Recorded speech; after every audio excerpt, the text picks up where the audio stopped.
और ये पितृपक्ष की कथा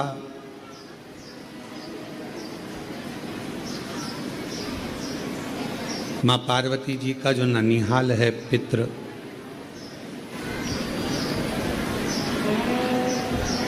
माँ मीनावती का जो पवित्र मायका है पितृलोक, उस पवित्र लोक की आनंद की अनुभूति कैसे हो, हमारे जीवों का कल्याण कैसे हो, उस पर आधारित ये शिव महापुराण की कथा।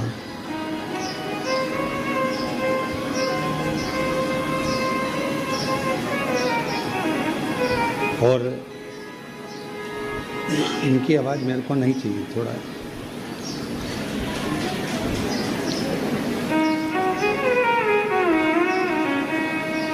अभी भी आ रही है।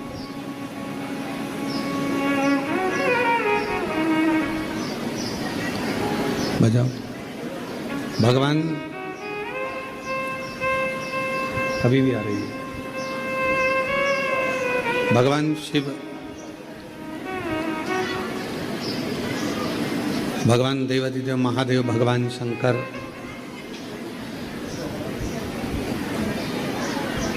भगवान शंकर की अविरल भक्ति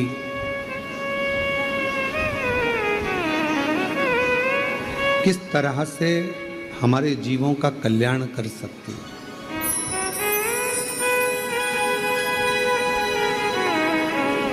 वैसे तो शिव महापुराण की कथा कहती है कि मानव स्वयं भी अपने भीतर शिव तत्व को विराजमान रखता है।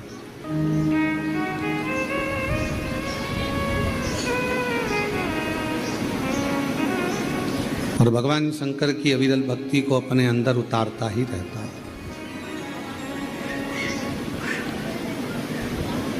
एक कथा आपको कही थी कि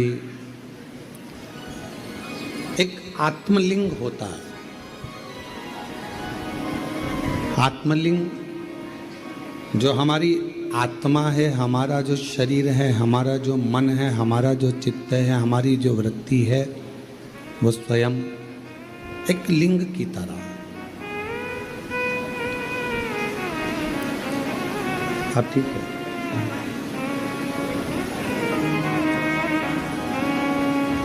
वो स्वयं भगवान शंकर का एक लिंग स्वरूप है, भगवान शंकर का एक प्रतिबिंब स्वरूप है। 21,600 श्वास जब तक ये शरीर में चल रही है तब तक ये शरीर कहलाता है।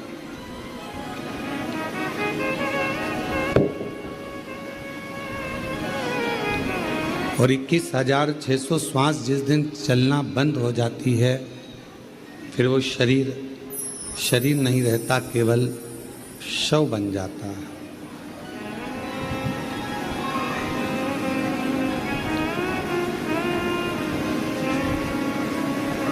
अब जितनी श्वास हमारे भीतर चल रही है वो शिव ही चलाने वाला है और शिव ही उसका निर्माता है।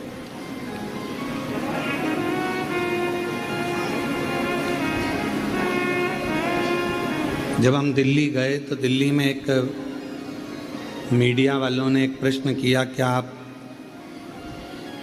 साइंस को नहीं मानते हो, एक लोटे जल का वर्णन करते हो? हमने उनका हाथ जोड़कर कहा कि हम साइंस को मानते हैं, हम भी विद्या अध्ययन करे हैं, हम भी पढ़े हैं, हम इन सब को मानते हैं। ऐसा नहीं कि हम साइंस नहीं मानते या हम उसका सत्कार नहीं करते। तो फिर आप कहते हो कि एक लोटा जल सारी समस्या का हल। तो हमने कहा हम पूर्ण तरह से साइंस को उस दिन मानेंगे जिस दिन भारत की भूमि पर क्या पूरे विश्व में कोई मरेगा ही नहीं, प्राण छूटेंगे ही।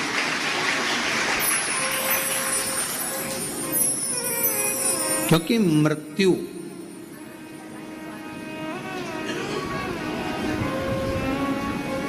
एक मेरे भगवान शंकर के हाथ में, जन्म मेरे शिव जी के हाथ में है। जन्म मरण परण, जन्म मरण परण, विवाह, फेरे, शादी, किससे होना है, कब होना है, कहाँ होना है, शिव जी के हाथ में है।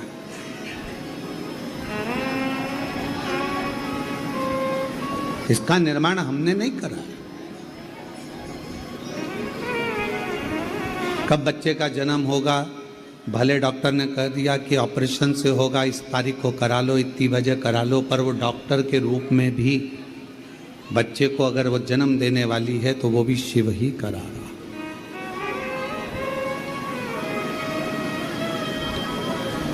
किसी किसी के लिए कह दिया जाता है कि इसका अंतिम समय चल रहा है, इसको घर ले जाओ, इसके प्राण छूटने वाले हैं, और मालूम पड़ा वो 2-4 साल निकाल देता।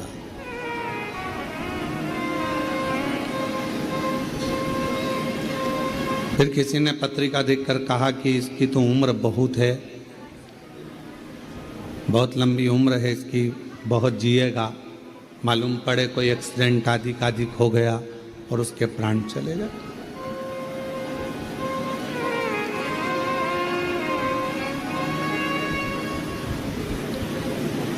जीवन का कोई भरोसा नहीं है।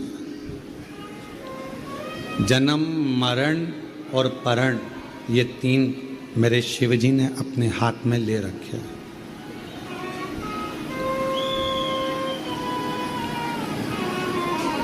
अब आपको अपनी अच्छी जिंदगी जीने के लिए खूब मेहनत भी करना है, कर्म भी करना है, और उस मेहनत और कर्म के साथ भगवान का भजन भी करना है। कैसे? घर पर आते हो तो अपनी पत्नी से अच्छे से बात करते हो, ऑफिस में रहते हो तो ऑफिस की तरह पूरा काम करते हो कि मैं यहाँ जिस पद पर हूँ पद की गरिमा मुझे रखना। जो मैं व्यापार कर रहा हूँ तो मेरे व्यापार की गरिमा मुझे रखना।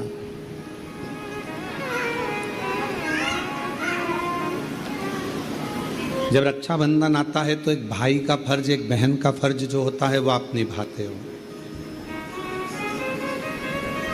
शादी ब्याह घर में होते हैं तो एक बड़े का फर्ज भी आप निभाते हो।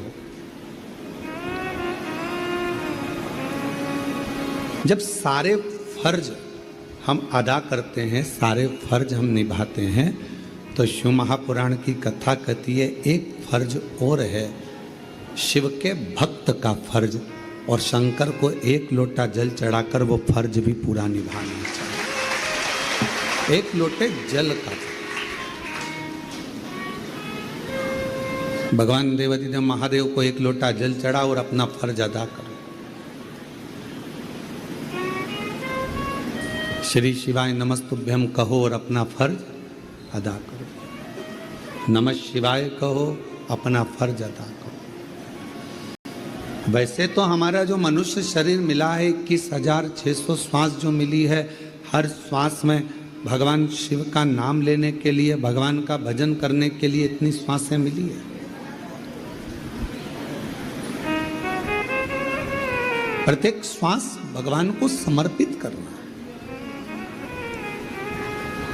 पर उन श्वास के साथ में अपने परिवार का पालन भी करना है, बच्चों को भी देखना है, कुटुंब को भी देखना है, रिश्तों को भी देखना है, नातों को भी देखना, सबको देखना।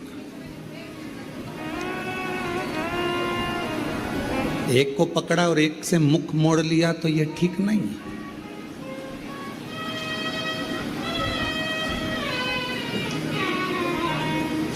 आज सुबह एक व्यक्ति कह रहा था, गुरुजी की पितृपक्ष में तो केवल पितरों का ही भजन करना चाहिए, नवरात्रे आए तो नवरात्रे में देवी का ही भजन करना चाहिए, दीपावली आए तो केवल लक्ष्मी की ही आराधना करना चाहिए। अपने पति के साथ गए, अपने बच्चों के साथ गए, ठीक है। अब तुम्हारे मायके वाले केवल जी जी जी जी जी जी जी जी जी जी ले रोटी खा ले, जी जी ले कपड़े पहन ले, जी जी ये पानी पी ले, जी जी ये शरबत पी ले, जी जी ये कॉफ़ी पी ले, जी जी ये कर ले, और जीजा ऐसे ही बैठा।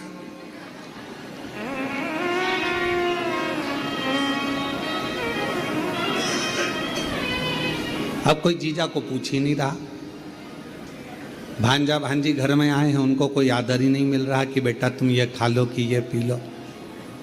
तो ईमानदारी से बोलो, क्या जीजी को अच्छा लगेगा? बोलो बोलो, जम के बोलो। नहीं, हाँ कहीं कहीं की जीजी को अच्छा लग सकता है, जो झगड़ा कर कर आ गई हो तो वो उसकी बात दूसरी है, पर जीजी को अच्छा नहीं लगेगा। अब भाई अपनी बहन के घर गया या मामा के घर गया, अपनी पत्नी को ले गया, अपने बच्चों को ले गया, और बहन के घर पर भैया भैया भैया ले पानी पी ले, भैया ले रोटी खा ले, भैया ये कर ले, भैया वो कर ले, और भाभी बेचारी कुर्सी पर बैठी, उसको कोई नहीं पूछे। भाभी के बच्चे बैठे हैं, उनको कोई नहीं पूछे, तो भैया को अच्छा लगेगा क्या? भैया को लगेगा जीजी तो मुझे इतना पूछ रही तो अपनी भाभी से भी पूछ ले कि चाय पिएगी क्या, कॉफ़ी पिएगी क्या, भोजन करेगी क्या, ये सामान लेगी क्या, वो सामान, तो पूछने में क्या जाना।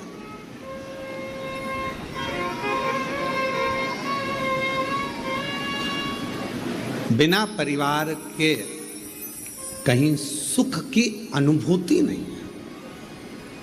तो शिव महापुराण की कथा कहती है, अगर नवरात्रे आए तो शिव को जरूर पूछिए, भगवान शंकर को एक लोटा जल जरूर चढ़ाइए। पितृपक्ष आए तो शिव को एक लोटा जल जरूर चढ़ाइए। रामनवमी आए, शंकर भगवान को एक लोटा जल जरूर चढ़ाइए। कृष्ण जन्माष्टमी आए, भगवान शंकर को एक लोटा जल जरूर चढ़ाइए। और संसार के जितने त्यौहार आते हैं, उन सभी त्यौहार में जिस दिन तुमने शिव को एक लोटा जल चढ़ाना प्रारंभ कर दिया, उस दिन आपके दुख ने मिटना अपने आप प्रारंभ हो।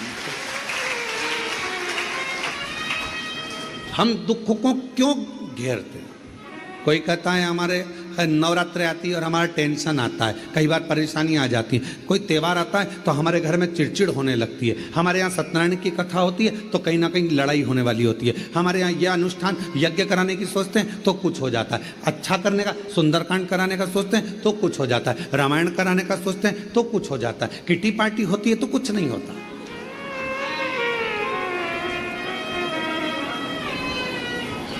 कोई जन्मदिन की पार्टी हो रही है, कोई शादी की सालगिरह हो रही है तो कुछ नहीं होगा, पर जब धार्मिक कोई आयोजन होता है तो हमारे यहाँ क्लेश होता है गुरुजी, विवाद हो जाता है गुरुजी, कुछ लड़ाइयाँ हो जाती हैं गुरुजी, कोई तकलीफें आ जाती हैं गुरुजी। ऐसा क्यों होता है? उसका कारण ये है कि दक्ष प्रजापति ने यज्ञ किया, पूरा यज्ञ अच्छा चल रहा था, पर उसने एक काम करा कि सबसे पहले शंकर भगवान को आगे नहीं करा, तो वो चलता हुआ यज्ञ भी पूरा नष्ट हो गया।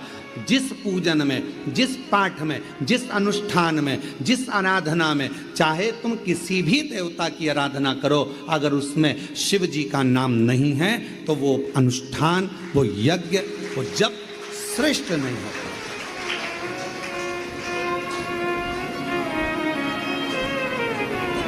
उसकी श्रेष्ठता नहीं हो सकती।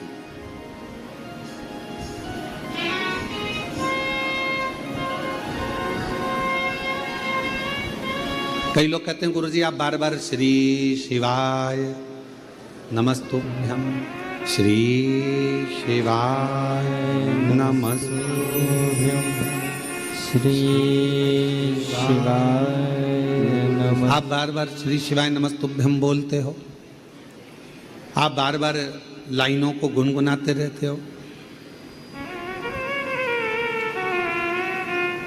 महादेव नमन चरणों में स्वीकार कीजिए, सबका किया है मेरा भी उद्धार कीजिए, उद्धार कीजिए।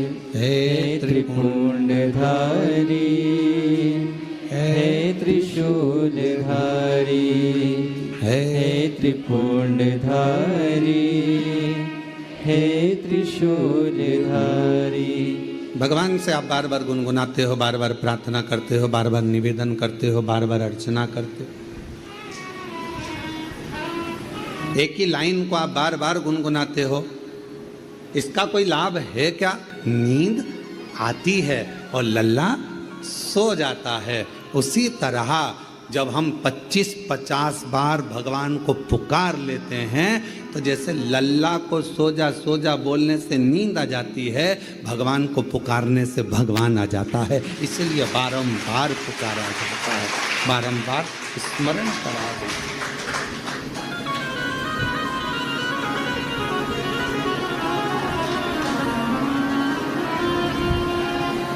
हम बार बार भगवान को क्यों पुकार रहे हैं? मैंने तेरे ही भरोसे बाबा, तेरे ही भरोसे हवा विच उड़ती जावांगी बाबा, बाबा डोर हतो छड़ी नाम कटी जावांगी। भोले मैं तेरी पतंग, भोले मैं तेरी पतंग हवा विच उड़ती जावांगी। बाबा डोर हतो छड़ी नाम कटी जावांगी। भोले मैं तेरी पतंग, शंभो मैं तेरी पतंग हवा विच उड़ती जावांगी। बाबा डोर हतो छड़ी नाम कटी जावांगी।